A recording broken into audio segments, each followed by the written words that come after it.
Hi! Today's mixed media mini is the bubble wrap technique for doing backgrounds, and I'm using this cute picture of my little boy because I thought the circles would go well with the print that you get from using the bubble wrap technique. And I'm using my ManxyCatCrafts December kit, which is lots of boy papers, and the colours work really well with my photo. So I shall go ahead and show you how to do this bubble wrap background.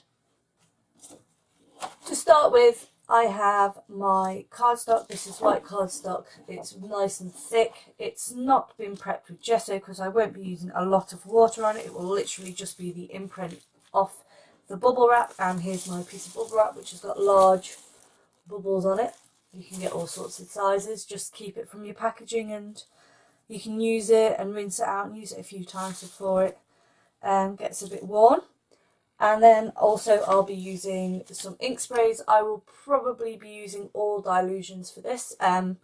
You can use any ink sprays, so you can use watercolour, and just as long as the colour is fairly intense on things, you can't, if it's very watered down, it won't show up as much. You can also use embossing on this, so you'd use a Versamark pad, you'd stamp it down, stick it to your paper, peel it off, add embossing powders and shake that off, and then you'd get like a metallic or whatever finish you were going for with your embossing powder. But today we're doing inks, so I'll be using these inks which go really well with the ManxyCatCrafts kit. I'll leave a link to that kit below as well, and I'm just going to choose some colours I feel will work well.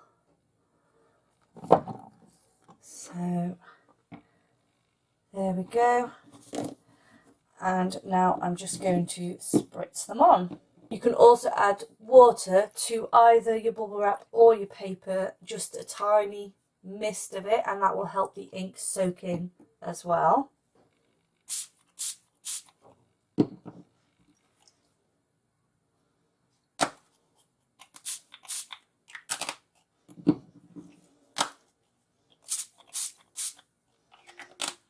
I think I'm just going to use those three, and I'm just going to add a tiny mist. I'm holding the bottle way up above it so as not to saturate the paper too much.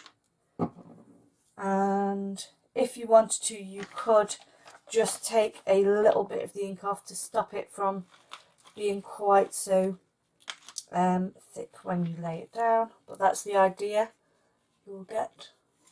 But you can, there's enough to do at least 2 prints, so you can do a bit of a practice run like that.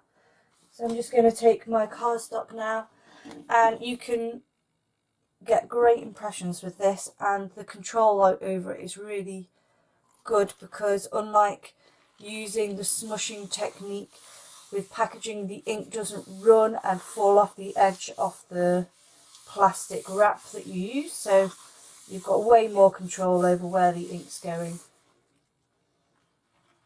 and you get a really interesting, fun background like that.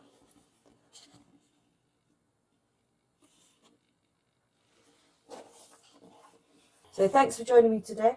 Stay tuned for the next one. Bye.